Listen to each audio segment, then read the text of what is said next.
சகோதரர் பக்தசிங் அவர்களின் ஊழியத்திலிருந்து விடாய் துணிக்கேற்ற வார்த்தைகள். ஜூன் மாதம் 21ஆம் தேதி. என் தேவன் தம்முடைய ஐஸ்வர்யத்தின்படி உங்கள் குறைவெல்லாம் கிறிஸ்தேசுக்குள் மகிமையிலே நிறைவாக்குவார். பிலிப்பியருக்கு நிருபம் 4வது அதிகாரம் 19வது வசனம்.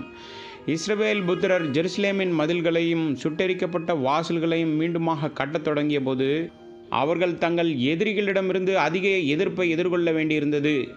தேவனுடைய வேலைக்கும் அவருக்கென்று முழுமையாக கீழ்ப்படிதலுக்கும் தடையாக இருக்கும் பிரச்சனைகளை அவர்கள் சந்திக்க வேண்டியிருந்தது. தங்களுக்குள் அன்பு இல்லாததால் பல பிரச்சனைகளை சந்திக்க நேரிட்டது. அக்காலத்தில் தேசத்தில் பஞ்சம் ஏற்பட்டது. வறுமையின் காரணமாக அவர்கள் தங்கள் திராட்சை தோட்டங்களையும் வீடுகளையும் மற்றும் நிலங்களையும் அடைமானம் வைக்க வேண்டியிருந்தது. நெகேமியா தீர்க்கதரிசியின் புஸ்தகம் 5வது அதிகாரம் 3 மற்றும் 4வது வசனங்கள்.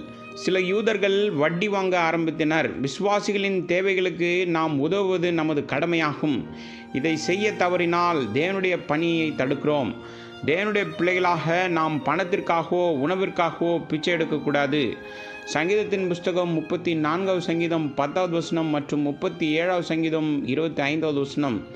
தேவனை விசுவாசிக்காத விசுவாசிகள் உதவிக்காகவும் பணத்திற்காகவும் பிச்சை எடுக்கும் பழக்கம் கொண்டவர்களாக தங்கள் வாழ்நாள் முழுவதும் பிச்சைக்காரர்களாகவே இருக்கிறார்கள். தேவைப்படுகிறவர்கள் தங்கள் தேவைகளுக்காக ஜெபிக்க கற்றுக்கொள்ள வேண்டும். தங்களுக்கு தேவையானதை விட அதிகமாக வைத்திருப்பவர்கள் ஜெபித்து உதவி செய்வதும் உதவி தேவைப்படுவர்களை கண்டுபிடிப்பதும் அவர்களின் கடமையாகும். தேவ வழிகாட்டுதலின்படி இதை செய்தால் பல தேவைகளை பூர்த்தி செய்யலாம் மற்றும் இழப்பு ஏற்படாது. சில வருடங்களுக்கு முன்பு நல்ல விசுவாசிகளான ஒரு ஏழை குடும்பத்துடன் நான் தங்க நேர்ந்தது. அப்போது அந்த வீட்டின் எஜமான் வேலை இழந்திருந்தார். ஒரு நாள் வீட்டில் உணவு இல்லை, ஒரு துண்டு ரொட்டி கூட இல்லை. ஆனால் சிறு பிள்ளைகள் உட்பட அனைவரும் சிறிதும் முணுமுணுக்காமல் ஜெபிக்க ஆரம்பித்தனர். தேவன் அவர்களின் தேவையை பூர்த்தி செய்வார் என்றும் அதனால் பிச்சை எடுக்க வேண்டிய அவசியம் இருக்காது என்றும் அவர்கள் விசுவாசித்தனர். நாங்கள் இப்படி ஜெபித்து கொண்டிருக்கும்போது வாசலில் பலத்த சத்தம் கேட்டது. யாரோ பெரிய கல்லால் கதவை அடிப்பதாக நினைத்தோம்.